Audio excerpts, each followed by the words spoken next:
Verb to be क्या होता है? वर्ब टू बी का मतलब होता है वाक्य में कोई काम ना हो। इसमें वर्ब नहीं होती है, वाक्य में कोई काम नहीं होता, इसे हम वर्ब टू बी कहते हैं। इसकी पहचान क्या होती है? पहचान होती है वाक्य के अंत में है, हो, हूँ, हैं आए और काम ना हो, तो हम इसे वर्ब टू बी कहते हैं। इसकी हेल्पिंग वर्ब क्या होती है? हेल्पिंग वर्ब मतलब सहायक क्रिया। ये इज़, आर, एम ये लगाई जाती है, हो, हूँ के लिए। तो इज़ होता है सिंगुलर, एक वचन के लिए, सिर्फ एक आदमी के लिए। इसमें क्या होता है? ही, सी, इट, डैट, दिस, नेम ये सब एक वचन माने जाते हैं, सिंगुलर होता है। ठीक है। ही मतलब वह, ये लड़के के लिए आता है। सी मतलब वह, ये लड़की के लिए आता है। इट मतलब इस, दैट वस्तु के लिए, दूर की वस्तु के लिए। दिस ये है पास के लिए। और ना ये सब एक वचन है, इसके लिए हम इस का प्रयोग करते हैं।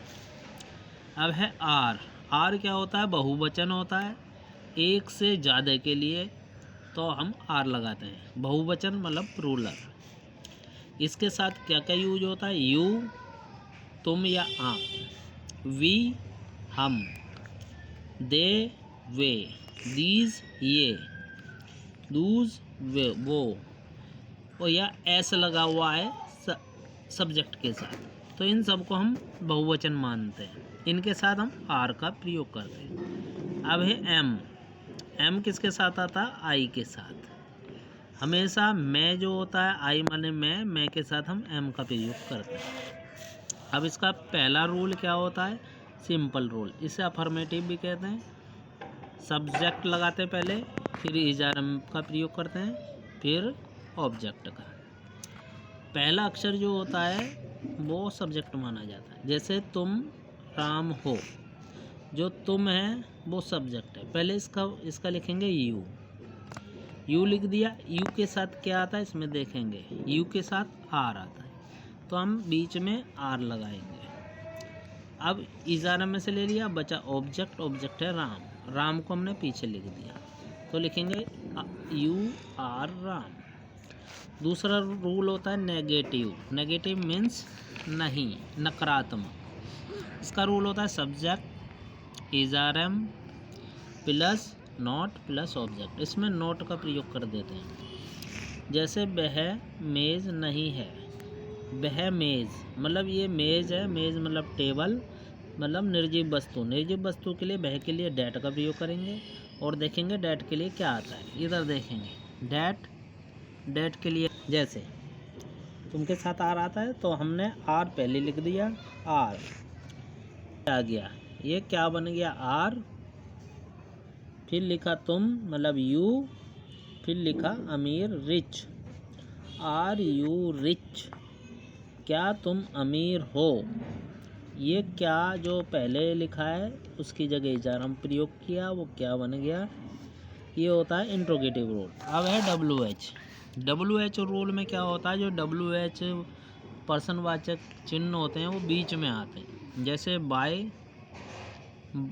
क्यों, डब्ल्यू और एस से शुरू होते हैं ये। डब्ल्यू एच मतलब बाय क्यों, वाट क्या, वेयर कहाँ, हु कौन, वैन कब, विच कौन, ये निर्जीव के लिए आता कौन, हाउ माने कैसे। इसका रूल होता है W H plus is are am plus subject plus not plus object. जैसे वे स्कूल में क्यों नहीं हैं, ये शब्द बीच में आ रहे हैं, क्यों, क्या, कैसे, सेंटेंस के बीच में आए।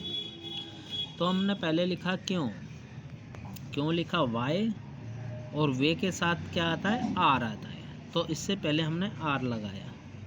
इसके इन दोनों के बीच में आर का प्रयोग करा, फिर करा इसका सब्जेक्ट का प्रयोग।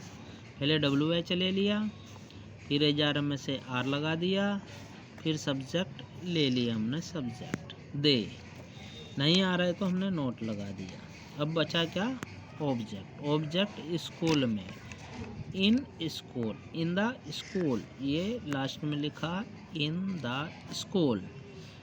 ये हो गया why are they not in the school. अभी हम प्रैक्टिस बताएंगे। ये प्रैक्टिस करनी है इसकी, ये वाली पास खुला इसके। दिल्ली भारत की राजधानी है।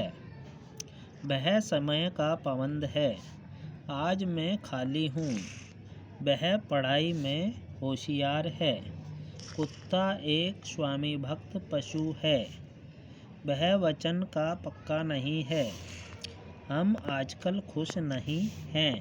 क्या वह अंग्रेजी में कमज़ोर है? क्या नदी में बाढ़ आई हुई है? क्या वह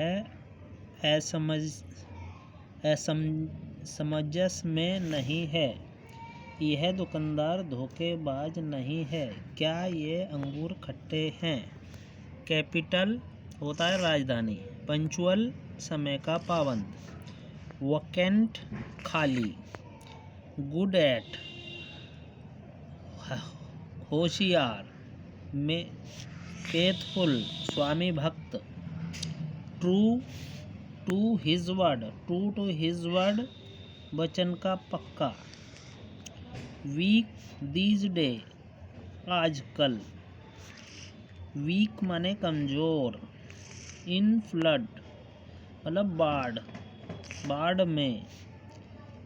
इन ए फिक्स असमंजस। इन ए फिक्स अजमंजस। चीट धोखेबाज। सांबर खट्टे। बंद कर।